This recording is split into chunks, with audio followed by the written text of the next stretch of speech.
Hi guys, let's welcome back to Jai reactions. Me Jeeva. என்னதை பற்றி பார்க்க போகிறோன்னு சொன்னால், கண்ணாடி பூவே ரெட்ரோ மூவிலேருந்து ஆல்ரெடி கண்ணாடி பூவே பாட்டு ஃபஸ்ட்டு ரிலீஸ் ஆகி ஒரு தரமான வைப்பு அப்படி தான் சொன்னால், அவ்வளோ ஒரு ஃபீலான ஒரு சாங், எமோஷ்னல் ஒரு பிரேக்கப் சாங் அப்படின்னு தான் சொல்லணும். ஒரு எல்லாருக்கிட்டையுமே ஒரு ஒரு வரவேற்பு வந்துச்சு அந்த பாட்டுக்கு. ஏன்னா அப்படி இருந்துச்சு அந்த பாட்டு. எல்லாருமே லிரிக்ஸில் கேட்டு வைப் பண்ணிகிட்டு இருந்தாங்க. இப்போ இன்றைக்கி அது வீடியோ சாங் ரிலீஸ் பண்ணியிருக்காங்க. எல்லாருமே தியேட்டரில் பார்த்துருப்போம். பார்த்துட்டு அதுக்கான எப்படி வைப் பண்ணியிருப்போம்னு எல்லாருக்குமே தெரியும். தியேட்டரில் பார்த்த எல்லோரும் அந்த பாட்டை எப்படி ஃபீல் பண்ணி கேட்டிருப்பாங்கங்கிறது எல்லாருக்குமே தெரியும்.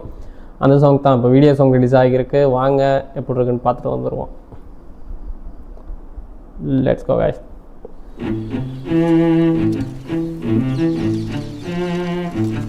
தலைவன் இந்த லுக்கு படத்தில் ஒவ்வொரு கெட்டப்பில் இருந்திருக்காரு. கண்ணால என் கண்ணோட மோதும் கண்ணாடி பூவே நீ தாண்டி. அவங்க அப்பா செத்து 3 வருஷம் ஆச்சாண்டே. ஒரு 2 வருஷத்துக்கு முன்னாடி ஒரு என்ஜிஓல சேர்ந்தாங்க தான் இருக்கா. சின்னதாக ஒரு கிளினிக் வச்சுக்கிட்டு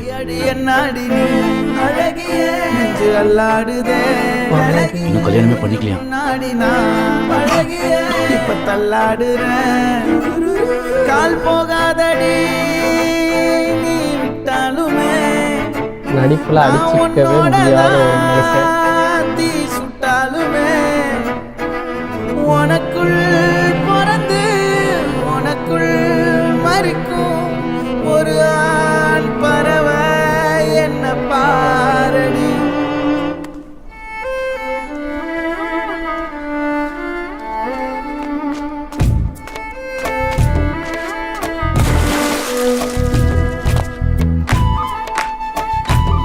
சனா சம்பவம் செஞ்சுட்டார் இந்த படத்தில்.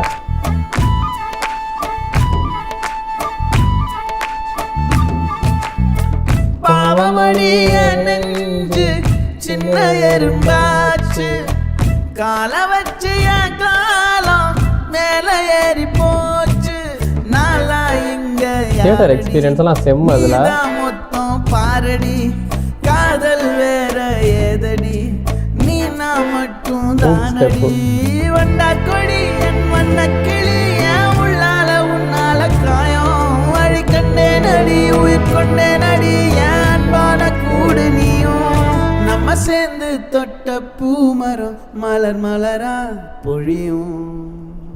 கண்ணால என் கண்ணோட மோதும் கண்ணாடி பூவே நீ தாண்டி. உன்னோட நான் ஒன்னாக வேணும் வேற எதுவும் வேணாண்டி. அடி என்னாடி நீ அழகிய அல்லாடுதே அழகிய கொஞ்சம் முன்னாடி நான் அழகிய இப்ப தள்ளாடுறேன்.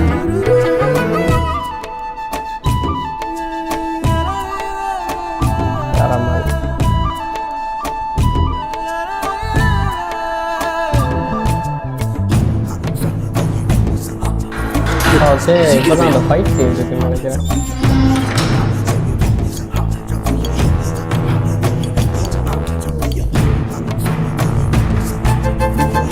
என்ன சார் இந்த நேரத்தில் அர்ஜென்டா அவனை சென்னை செயல் மாற்ற சொல்லி ஆர்டர் வந்திருக்கியா?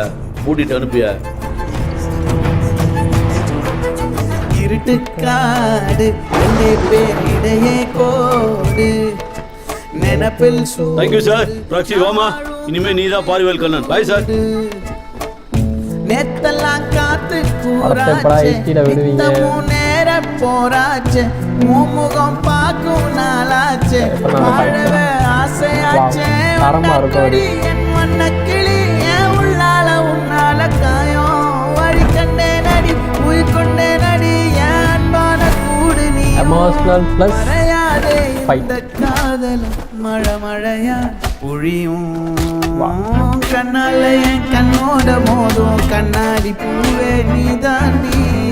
உன்னோட நான் ஒன்னாக வேணும் வேற எதுவும் வேணாண்டி. அடி என்னாடி நீ அழகிய நெஞ்சு அல்லாடுதே அழகிய கொஞ்சம் முன்னாடி நான் அழகிய இப்ப தள்ளாடுறேன்.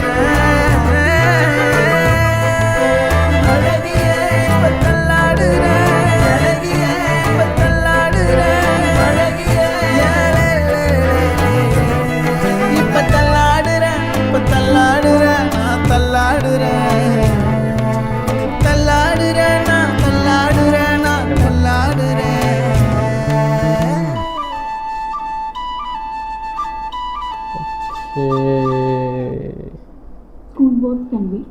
Okay song கேட்டுட்டோம். உண்மையாகவே இது வேறு லெவலில் ஒரு ஃபீல் ஒன்று தான். ஏன்னா சனா சம்பவம் சொல்லவே தேவையில்லை. இந்த படத்தில் எப்படி ஒரு மியூசிக் கொடுத்துருக்காரு நம்ம எல்லாருக்கும் அப்படின்னே தெரியும். ஏன்னா ஆல்ரெடி நான் சொல்லியிருந்தேன், வாரணம் ஆயிரம் இல்லை ஹரிஷ் ஜெயராஜ்க்கு அப்புறம் எல்லா சாங்குமே ஹிட் ஆகுற மாதிரி ஒரு தரமான செய்கை செஞ்சுருக்கிறது சனா மட்டும்தான். அதுவும் நம்ம சூர்யா அண்ணனுக்காக உண்மையிலே வேறு லெவலில் இருந்து அவ்வளோ சாங்குமே எல்லாமே ஹிட்டு, எல்லாமே அப்படி ஒரு ஃபீலாக இருக்கும். கனிமா சாங்காக இருக்கட்டும், இந்த சாங்காக இருக்கட்டும், அப்புறம் வந்து இன்னொரு ஃபைட் சீனில் நடக்கிற அந்த ஒரு சாங்காக இருக்கட்டும், எல்லாமே தரம். பிஜிஎம் எல்லாமே சூப்பர். அப்புறம் வந்து இந்த சாங் உண்மையாகவே அப்படி ஒரு ஃபீல். ஸ்டார்ட்டில் ஃபஸ்ட்டு வந்து ஒரு சாங் தான் எல்லாருக்குமே ரொம்ப ஃபேவரட்டான ஒரு சாங் ஆகிருச்சு. எல்லாருமே அதுக்கு வைப் பண்ணிகிட்டு இருந்தாங்க. எப்படா அது வீடியோ ரிலீஸ் ஆகுன்னு தான் நானும் வெயிட் பண்ணிகிட்டு இருந்தேன். அதுமாதிரி ரிலீஸ் ஆகிருச்சு. இப்போ வெயிட்டிங் என்னென்னா படத்தை எப்படா ஓட்டிட்டு ரிலீஸ் பண்ண போகிறீங்க அப்படின்ட்டு தான். சக்ஸஸ்ஃபுல்லாக ரன்னிங் இப்போ நடந்துக்கிட்டு தான் இருக்குது, படம் ஓடிக்கிட்டு தான் இருக்குது. பட் இருந்தாலும் ஒரு எதிர்பார்ப்பு, திரும்ப ஒருக்கா பார்க்கணும், ஓடிடி எப்போ ரிலீஸ் ஆகுன்னு எல்லாருமே வெயிட் பண்ணிகிட்ருக்கோம். கட்டாயம் தரமான ஒரு செய்கை இருக்குன்னு நினைக்கிறேன். அது இல்லாமல் வந்து ரெட்ரோ வந்து அதில் பாதி டிலீட்டட் சீன் இருக்குதுன்னு சொல்லி நம்ம கார்த்திக் சுப்ராஜ் சொல்லியிருப்பார். அதுவுமே இன்னொரு 1 month 2 monthஸில் அதையும் ரிலீஸ் பண்ணுவேன் அப்படிங்கிற மாதிரி சொல்லியிருந்தார். வெயிட் பண்ணி பார்ப்போம் அதுவும் எப்படி இருக்க போகுதுன்னு சொல்லி. அப்புறம் வந்து இந்த சாங்கில் வந்து எல்லாருமே ஒரு விஷயத்தை கவனிச்சிங்கன்னா தெரியும். லாஸ்ட்டில் வந்து நம்ம சூர்யா வந்து எத்தனை கெட்டப்பில் இருந்தார் அப்படிங்கிற மாதிரி. கெட்டப்னு சொன்னால் ஃபுல்லாக க்ளீன் ஷேப்பில் இருந்தார் அந்த வெட்டிங் டைமில். அதுக்கப்புறம் பார்த்தோம்னா ஸ்டார்ட்டில் ஒரு சீன் காட்டுவாங்க, அந்த கையில் அந்த பிரேஸ்லெட் போடுறப்போ ஒரு கெட்டப்பில் இருந்திருப்பார் அது. அப்புறம் வந்து ப்ளூ கலர் ஒரு டிஷர்ட் போட்டு வர்றப்போ ஃபுல்லாக ஃபின்னுக்கு ஃபங்கெல்லாம் வச்சு க்யூட்டாக இருப்பார் அந்த ஒரு இது. அதுக்கப்புறம் ஜெயிலில் இருக்கப்போ தாடி லைட்டாக வளர்ந்த மாதிரி, அதுக்கப்புறம் ஃபுல்லாக தாடி வந்த மாதிரி லாஸ்ட்டாக எத்தனை கெட்டப் அதுவுக்கே காட்டியிருந்தாங்க. இதெல்லாம் யாரும் நோட் பண்ணியிருப்பீங்கன்னு தெரியல, பட் நான் நோட் பண்ணேன். செம்மையாக இருந்துச்சு. வெயிட் பண்ணி பார்ப்போம் அடுத்து என்ன ரிலீஸ் ஆகுதுன்னு சொல்லி. ஓகே, நம்ம நெக்ஸ்ட் வீடியோ சந்திப்போம். நம்ம சேனல் சப்ஸ்கிரைப் பண்ணுங்கள், லைக் பண்ணுங்கள், கமெண்ட் பண்ணுங்கள். அப்போ தான் அடுத்த வீடியோஸ் பார்க்க எனக்கு ஒரு பூஸ்டப்பாக இருக்கும். தேங்க்யூ, பாய்.